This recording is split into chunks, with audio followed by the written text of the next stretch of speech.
Hello everyone, I am Neelam Dahiya. Welcome to my channel. इस video में आज हम सॉल्व करने वाले हैं क्लास 10 की एक्सरसाइज 8.1 का question number 8 and the question is if 3 cot a is equal to 4 check whether 1 minus tan square A upon 1 plus tan square A is equal to cos square A minus sign square A और not.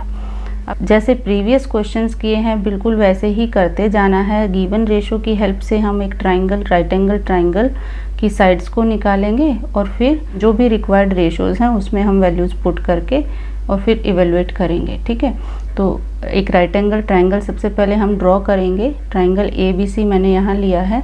अब क्योंकि reference angle हमें ए दिया है तो ए एक acute angle लेना ज़रूरी है। राइट एंगल ए पर हम नहीं ले सकते। ठीक है, तो मैंने एक्यूट एंगल ए यहाँ पर एंगल ऑफ रेफरेंस कंसीडर किया है। तो अब पहले गिवन रेशो हम लिखेंगे। हमें क्या दिया है, 3 cot a is equal to 4। यहाँ से 3 को इधर ट्रांसपोज कर देंगे तो हमें रेशो मिल जाएगी cot a is equal to 4/3। Okay, अब cot a is equal to 4/3 इसको हम साइड्स की रेशो की फॉर्म में लिखेंगे एंड उसके लिए फिर से हम ट्रिक अप्लाई करेंगे। What is the trick? Pandit Badri Prasad हर हर बोले।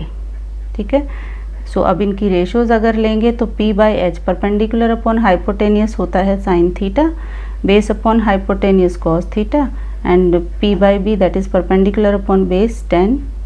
अब इनका रेसिप्रोकल लेंगे तो हाइपोटेनियस अपॉन परपेंडिकुलर हो जाएगा साइन का reciprocal that is cosec theta. So it is cosec theta, hypotenuse upon base sec theta and ये 10 का reciprocal that is cot theta. ठीक है, अब इनकी हेल्प से ही हम यहाँ पर साइड्स लिखेंगे। तो कॉट होता है बेस अपॉन परपेंडिकुलर। बेस यहाँ पर एंगल ए के लिए बेस है ए बी एंड परपेंडिकुलर है B C, so A B by B C. Okay, अब A B by B C ratio हमें दी है 4/3। तो यहाँ से हम साइड्स को कंसीडर करेंगे। So let A B is equal to 4k। K यहाँ पर एक कॉमन फैक्टर है A B and B C का। ओके, कोई भी वेरिएबल हम चूज़ कर सकते हैं, नॉट नेसेसरीली के, कुछ भी आप ले सकते हो। मैंने के लिया है एंड बी सी को ले लेते हैं 3k। और ये हम कैसे कंसीडर करते हैं क्वांटिटीज़, जब भी रेशो दी होती है उस क्वांटिटी का ratio part into a common factor variable की फॉर्म में। ठीक है, कुछ बच्चे क्या करते हैं कि के नहीं लेते हैं साथ में, डायरेक्ट इनकी जो रेशो दी है डायरेक्ट ए बी को 4 ले लेते हैं, बी सी को 3 ले लेते हैं। अगर के नहीं लेते हैं तो आंसर तो सेम आ जाएगा, क्योंकि फाइनली जब एंड में हम वैल्यूज साइड्स की रखेंगे इन रेशोज़ में तो वो के से के फिर से कैंसिल हो जाएगा, आंसर सेम ही आएगा। लेकिन जो लॉजिकली जो हम कंसीडर करते हैं that has to be a common factor there. Okay, तो ए बी है हमारे पास 4k and B C is 3k। तो अब फिर से पाइथागोरस अप्लाई करेंगे ए सी निकालने के लिए। तो using Pythagoras property, Pythagoras property क्या है, हाइपोटेनियस का square that is A C square is equal to base square A B square plus perpendicular square that is B C square. Values रखिए, 4k whole square is the A B square plus B C की value है 3k, तो ये 3k का whole square हो जाएगा। 4k whole square खोलेंगे तो 16k स्क्वायर मिलेगा प्लस 3 का स्क्वायर 9 होता है, 9k square. 16k square plus 9k square से हमें मिलेगा 25k square. This is the value for A C square. ठीक है, अब हमें चाहिए ए सी, तो उसके लिए हम दोनों तरफ स्क्वायर रूट ले लेते हैं। और किसी भी क्वांटिटी पे स्क्वायर एंड स्क्वायर रूट साथ में होता है तो वो कैंसिल हो जाते हैं। तो स्क्वायर रूट लेंगे तो हमें ओनली ए सी मिलेगा, ये square and square root cancel हो जाएगा। अब स्क्वायर रूट ऑफ 25 एंड के ऊपर भी स्क्वायर है तो इसका भी square root and square cancel होकर ओनली के बचेगा।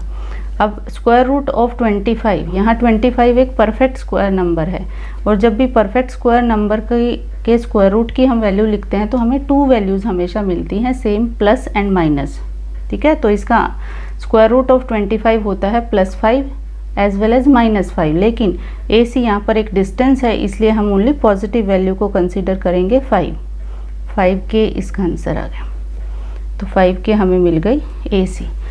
अब जो हमें चेक करना है उसकी हम पहले लेफ्ट हैंड साइड लेंगे, उसको इवेलुएट करेंगे, फिर राइट हैंड साइड लेके इवेलुएट करेंगे और फिर देखेंगे कि आंसर सेम है कि नहीं। तो पहले लेते हैं लेफ्ट हैंड साइड। तो लेफ्ट हैंड साइड है 1 minus tan square A upon 1 plus tan square ए।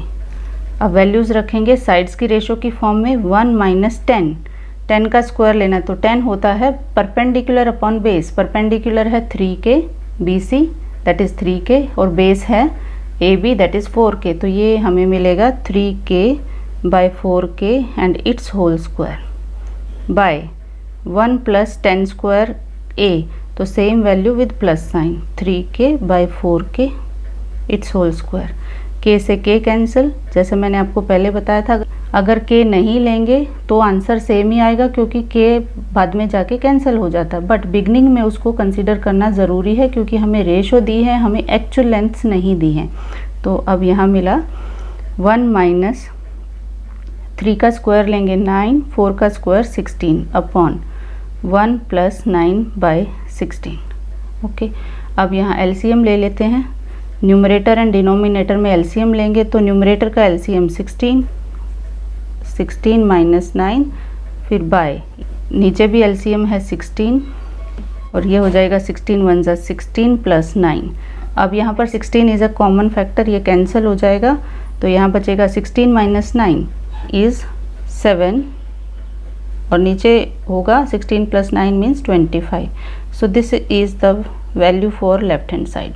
अब हम राइट हैंड साइड को इवेल्युएट करेंगे, cos square A minus sign square A. So right hand side is cos square A minus sign square A. Values रखो, cos होता है base upon hypotenuse और base है A B that is 4k, hypotenuse 5k। तो ये हो जाएगा 4k upon 5k it's whole square minus sine, sine होता है परपेंडिकुलर अपॉन हाइपोटेनियस, परपेंडिकुलर है BC that is 3k and hypotenuse again same AC 5k। सो ये वैल्यू आ जाएगी 3k upon 5k whole square. Open the whole squares here. 4 का square करेंगे 16k स्क्वायर। अच्छा, ये k से k यहाँ पर हम कैंसिल कर देते हैं पहले, तो हमें 4 का स्क्वायर मिलेगा 16 बाई 25 माइनस 3 का स्क्वायर 9, 5 का स्क्वायर 25। ओके, अब एलसीएम इज़ 25 और ये वैल्यू हो गई 16 माइनस 9। 16 minus 9 is 7, 7 by 25। ठीक है, so hence left hand side is equal to right hand side. So that's all for this question. Next questions के लिए चैनल के साथ जुड़े रहिए। Thanks for watching.